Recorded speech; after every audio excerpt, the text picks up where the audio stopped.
Today we'll introduce the philosophy of Alan Watts. So last class we noted that the majority of the philosophers we've looked at have been from Europe. And now obviously there are more countries in the world than those in Europe, and there are long histories of philosophy, great traditions within the Middle East and all throughout Asia. And for a lot of Americans growing up in the 1960s, they were first introduced to Eastern philosophies through Alan Watts. Alan Watts moved over from England, I think, to Chicago at first as an Episcopal priest, and eventually he found his way to Asia, where he wanted to study the Eastern traditions. And when he came back to America after so many years in Asia, he brought with him this great enthusiasm for Eastern philosophy. And he spent most of his time teaching and communicating that in our neck of the woods. The hippie movement and the counterculture movement had a big following here where we are in the West Coast in California. And he made his way back to, I think he lived a lot. Spent a lot of his time in like the Vallejo area. He was lecturing. He did a radio talk show, I believe, for some extent, but he spent a lot of his time doing workshops and giving talks to the public. And he's had a little bit of a renaissance in the past, I don't know, 5-6 years, with a lot of people taking his audio recordings and putting them on YouTube with various different visuals. So a lot of people, maybe even you, have been exposed to Alan Watts through YouTube.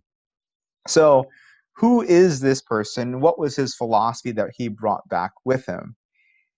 Well, if you take a look at the first page of your reading, he presents to us a discussion of epistemology, but a little bit differently presented than what we're used to.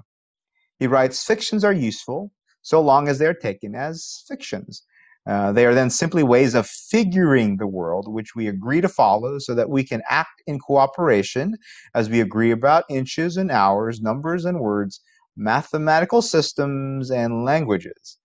If we have no agreement about measures of time and space, I would have no way of making a date with you at the corner of 42nd Street and 5th Avenue at 3 p.m. on Sunday, April 4th.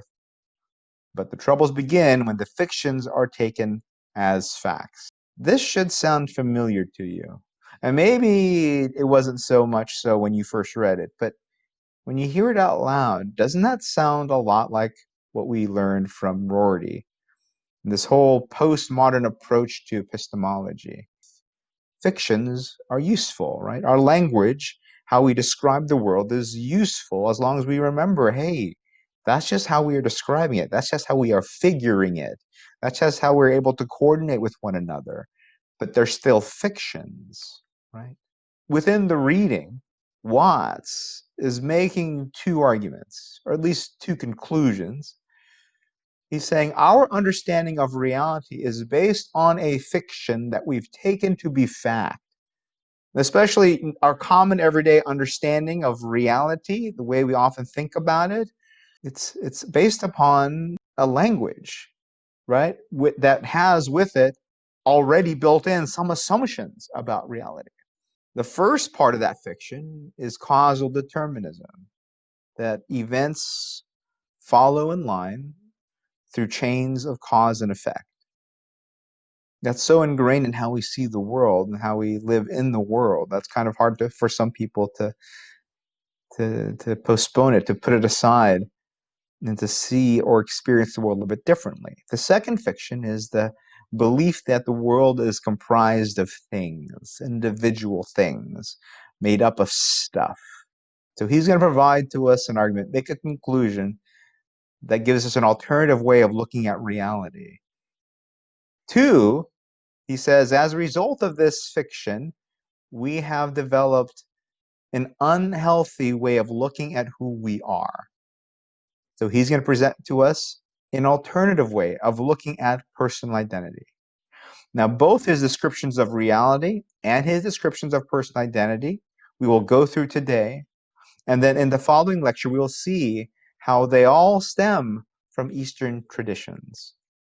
So a possible final exam short answer question could be the following.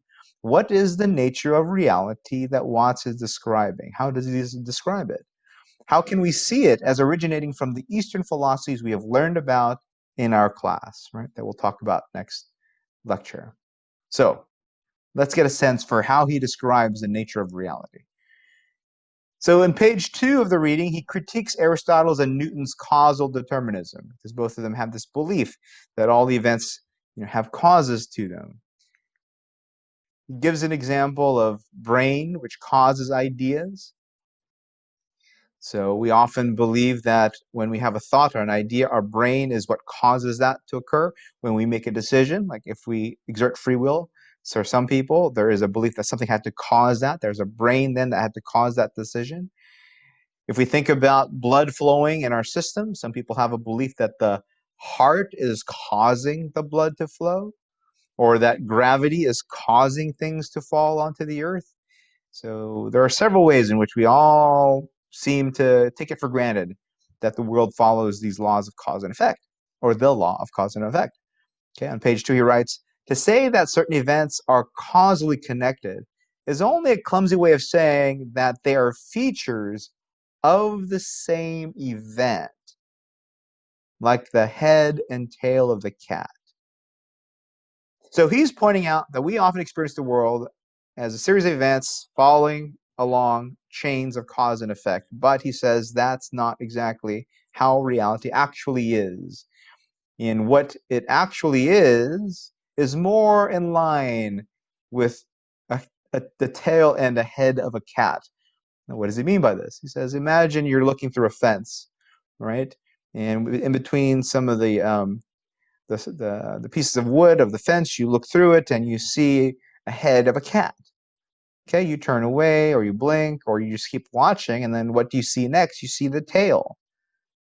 If we were to follow along the way we normally describe events, we would impose causation here and say something like, I guess that the head caused the tail because those are the two events I saw happening in sequence. Because isn't that how we often believe we experience cause and effect? We see an event followed by another event. So we say to ourselves, okay, I guess that first event must have caused the second. My heart pumping must have caused the blood to flow. But does that make any sense? No, right? Because you know what's actually happening here. There's not a single event or a single thing called a head, and then a single thing called a tail, and where one causes the other to occur. What we are actually witnessing is the process of a cat walking. Those two events were the same event. Those two things were the same thing, just at a different point in time. On page 2, in terms of things, he says, it is essential to understand this point thoroughly, that the thing in itself, whether animal, vegetable, or mineral, is not only unknowable, it doesn't exist. This is not to say only that things exist in relation to one another, but that what we call things are no more than glimpses of a unified process. So right now, as you are surveying what's around you, an easy way of describing your experience is to say all the things that are here in their relationship to one another. I am sitting on a chair, my feet are on the floor, the lights are on in the room, computer screens in front of me. The normal way that we experience, or the normal way we describe our experience is to describe it in terms of things and what they are doing. But take a look. He says, it does not exist. Things do not exist. This is not to say only that things exist in relation to one another, but that what we call things is no more than glimpses of a unified process. When we take a look at the ocean, right, we can label the peak of a wave and call it the crest. But there's also the bottom of that wave, right? The trough. And if we look at the crest, we can say, oh, look, there's the crest. And if we take a look at the trough, we can say, hey, look, there's the trough. And with our language, we've now imposed thingness to what's in front of us. But are they really two different, separate things? Well, Watt says obviously not, right? What we call two things is just a clumsy way of talking about a unified process of the ocean waving. Just like taking a look at the fence, we see the head and the tail. We're trying to label separate things that are really part of a unified process. If we really look at reality for what it is, there are no really separate things. That's just how we speak. That's just the fiction we use to talk to one another. That's the fiction we use to navigate through our experiences. On page 5, once upon a time, the mouth, the hands, and the feet said to each other, we do all this work gathering food and chewing it up, but that lazy fellow, the stomach, does nothing. It's high time he did some work too. So let's go on strike. Just imagine that.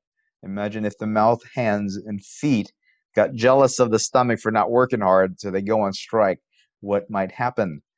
Whereupon they went many days without working, but soon found themselves feeling weaker and weaker until at last each of them realized that the stomach was their stomach and that they would have to go back to work to remain alive.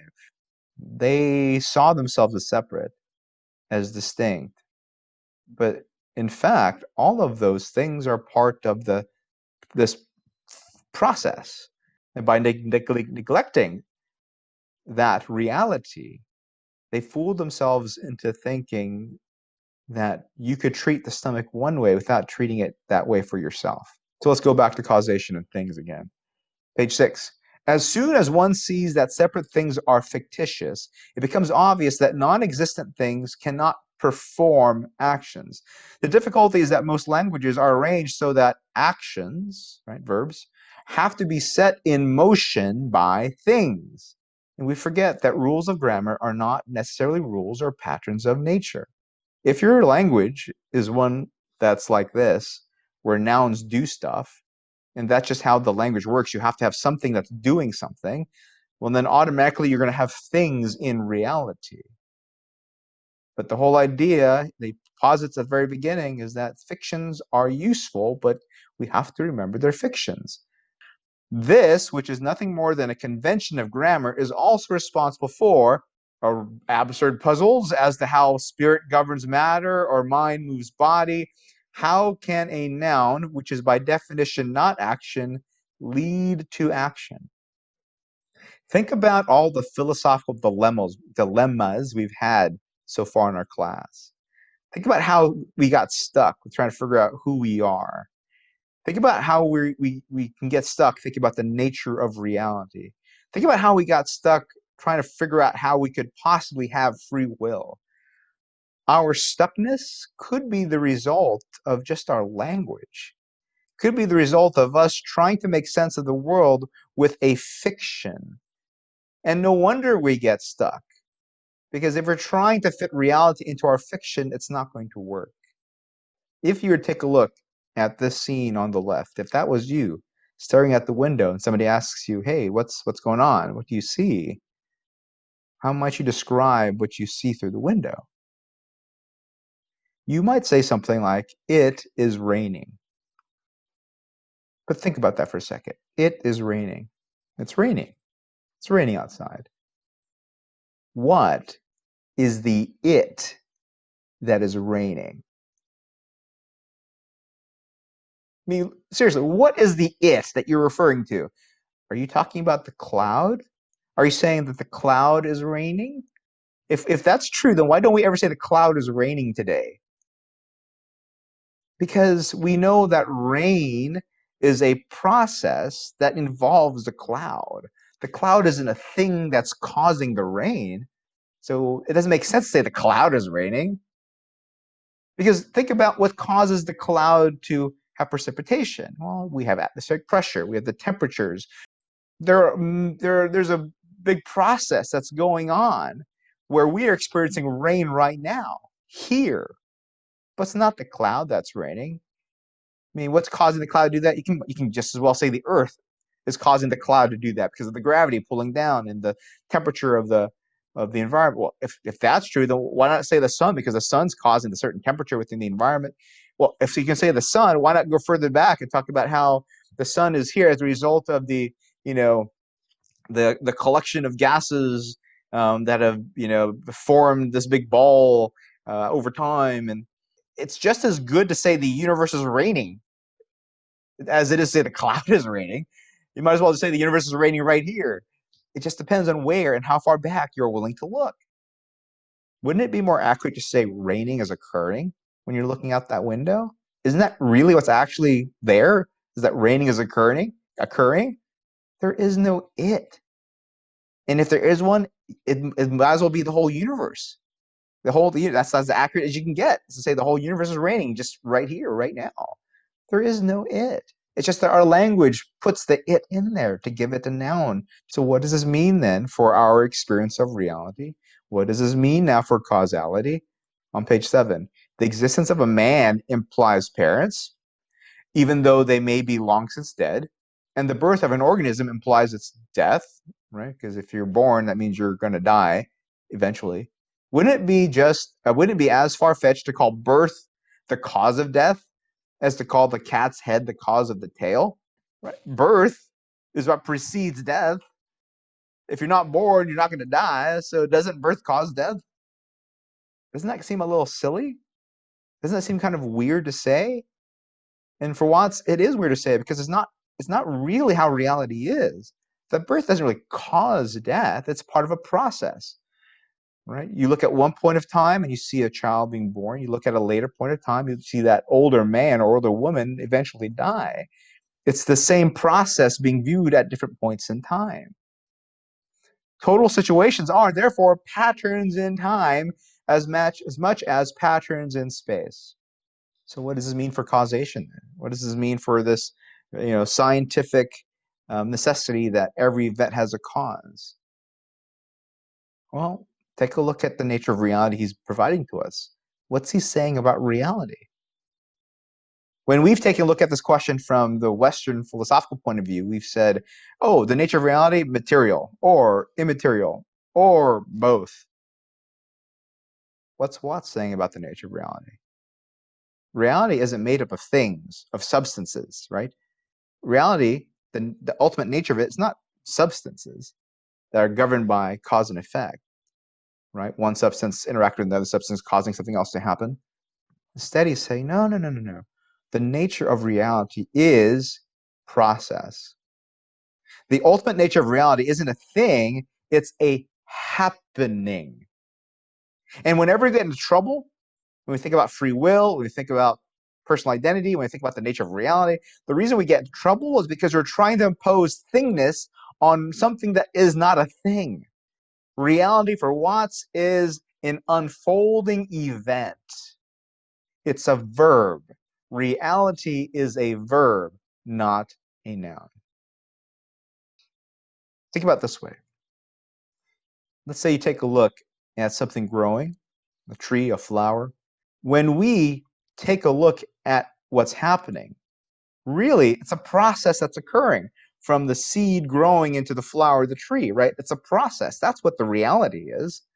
But because of how we speak and how we communicate and try to make sense of the world, we chop up reality in time. So we'll say, hey, look, there's a seed right now. Come back a little bit later in time and say, oh, look, it's growing. It's something else now, right? It's no longer just the seed. And then later on, we come to it, oh, look, flower, thinking that there are three separate things there, seed, this in-between stage, and then flower. When in fact, there wasn't three separate things. It was just the unfolding of a plant, right? It's this process that we witnessed at different points in time. But not only do we chop up things in time, we chop up things in space too. And we'll say things like, oh, look, there's the stem of it. There's the roots of it. Here are the leaves of it. It's us who chop it up. What we are witnessing isn't made up of parts, isn't made up of things. That's just how we've decided to categorize and label our experience of this process. The leaves, the stem, the roots, they're all part of the same process. It's just that when we try to make sense of it with our language, our fiction puts the reality in time and space. Where have we heard that before? So when we talk about cause and effect, would you say that the seed causes the tree or the seed causes the flower? I mean, you could if you wanted to, but that's just the language we've chosen to describe our experience. Watt says it's much more accurate to simply say we're witnessing an event. In fact, we're just witnessing one event. So let's take a look at how he summarizes this on page 8. No thing or organism exists on its own. It does not act on its own. Furthermore, every organism is a process. Thus, the organism is not other than its actions. More precisely, the organism, including its behavior, is a process which is to be understood only in relation to the larger and longer process of its environment. Think about this flower, this tree that grows, right? Even if we talk about the process of seed to flower, seed to tree, that's not the entire process, because where did the seed come from? The seed came from another flower. The seed came from another tree. And there's a whole process by which that seed got to that soil. And there's a whole process by which things, nourishment, water, came down to that seed to make it grow. In fact, when we take a look at that flower, it's not just that flower that we see grow in that one particular spot. The flower is really something that its whole environment is doing. Parts are fictions of language, of the calculus of looking at the world through a net which seems to chop it up into bits. Now that we have this alternative view on the nature of reality given to us by Watts, who are we? If we are not an individual separate self, who are we? A possible final exam short answer question could be the following. Based on our class reading, how would you describe the sense of personal identity that Watts portrays, and how can we see this as having originated from the Eastern philosophies we have learned about in class? So what does Watts say about personal identity? On page 9, surely all forms of life, including man, must be understood as symptoms of the Earth, the solar system, and the galaxy, in which case we cannot escape the conclusion that the galaxy is intelligent. Why is the galaxy intelligent? Well, because we're intelligent. And think about what we are, who we are. In some sense, we are symptoms of the Earth, he says. Imagine then that a billion years ago, some beings from another part of the galaxy made a tour through the solar system, and in their flying saucer, and they found no life here, right? They go, hey, look, it's just a bunch of rocks on the Earth. Well, let's say they return today. What might they say? Well, you were peopling rocks after all. Because if you think about who we are, that's where we came from, right? When he calls us, when aliens say we're peopling rocks, I mean, we're of the rocks, we're of the earth. We are a symptom of the earth. I mean, think about it. If I were to ask you to describe what the earth is, what would you say? Would you describe the mountains and the oceans and the trees and all the flowers and I mean, that's what the Earth is. When we say it's a planet, I mean, what do we mean by that? Well, we mean it's this thing with trees and hills and oceans. That's all the things that the Earth is, right? When we say it grows from the Earth, I mean, that's the Earth itself, isn't it? But what else does it grow? It's not just plants, it's all the animals. All of us come from the Earth. In the same way the tree is the Earth, well, so are we, right? Because that's where we come from. We are earth stuff.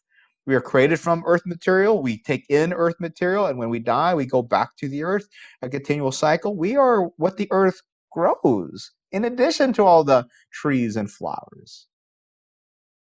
Watts is slowly trying to get us to a realization of who we are that stems from the East, that stems from what he learned when he studied Eastern philosophy. If no things exist and all is process, then what does that make us? Think about an acorn and an oak tree. When we take a look at the acorn, over time, it becoming this great oak tree, in reality, says Watts, it's the same thing. It's this process of the unfolding of the tree, right? It's the growth of the acorn. It's one process, not two separate things. And when you take a look at the tree itself, with all the branches and all the leaves, and we ask the question, well, what is the tree? Well, it's all those things. It's the trunk, it's the branches, it's the leaves. I mean, that's what the tree is. You can imagine a leaf taking a look across the tree and going, "Oh, look at all those other leaves. This leaf's like way in the sunlight. It's taking all the sun rays. I should be jealous of that leaf." You can imagine if the leaves forget who they are, they might start to treat each other in a weird way, just like the hands and the mouth and the feet with the stomach. But who really are each leaf? Well, each leaf is the tree. Each branch is the tree. It's this process of treeing, it's this process of acorn growth that all of those things are. Well, then who are we? If we ask this question, when did the Big Bang end? What would your answer be? You may instinctually say, oh, billions of years ago, the Big Bang ended. But is that true? Think about it. Even right now, we are continually expanding. All things within the universe are still expanding. We are still in the Big Bang. And just like leaves are actually the tree itself, right? Just like the tree is the acorn itself in process, we are the Big Bang. We didn't come out of it. We're not the result of it. We are not the thing that was caused by it. No, we are the Big Bang, says Watts. We are this process of growth that comes from this infinitesimal point. We are this whole universe from a particular point. We are all there is. You are it. And to any extent that you feel that you're separate or different or outside of the universe, that's part of the fiction. But the fundamental truth of reality, says Watts, for us, is that we are the universe experiencing itself. This is how we can say the galaxy is intelligent, because we are the galaxy. To say we're just part of it, well, that's just a fiction. It's just us chopping our experience into space and time again.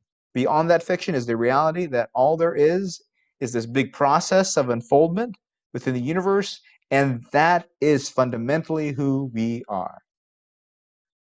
You are a function of what the whole universe is doing in the same way that a wave is a function of what the whole ocean is doing, says Watts. You go out to the ocean, you watch these waves rise and fall, rise and fall. You can imagine a wave coming up and looking around and seeing other waves and thinking it's separate because it has forgotten its true identity, which is the ocean waving, which is the process of the movement of the ocean itself. That's who we are, says Watts. We are these peaks arising within the waving of all of reality, of the whole universe. There's no me that needs to take offense to what somebody says. We're all the universe itself. Eastern philosophy, as we've just seen it through the eyes of Alan Watts, can point to the Western view of life and say, look, this Western perspective of reality has caused lots of problems. Because we see the world as made up of separate things, we have mistreated nature, thinking that we are outside of it, not really realizing that nature is who we are. Think about how we interact with other people just on our day-to-day basis, and we often mistreat one another. When you take a look at somebody else, that's you. That's fundamentally you, which means there's no reason to be jealous. There's no reason to be envious. I mean, that's you that's over there doing that, which also means maybe we should be more compassionate, more empathetic to other people, because that's you who's suffering over there. And as a result of this feeling of separateness and individuality, we often feel stress and anxiety, trying to get people to think of us a certain way, trying to maintain a certain story of who we think we're supposed to be or how we're supposed to look like in the eyes of another person. But what if you were to realize that everybody you ever come in contact with is just you? It's just another aspect of who you are fundamentally. Can you see why the hippies love this? Can you see how Watts coming in the 1960s and exposing all of these people to this philosophy, how they could be excited and gravitate towards it? There's a story they're given that seemingly is more practical than, let's say, studying Hume or Locke per se. Though, if you studied both of them a bit more thoroughly, you can see how they're practical too, right?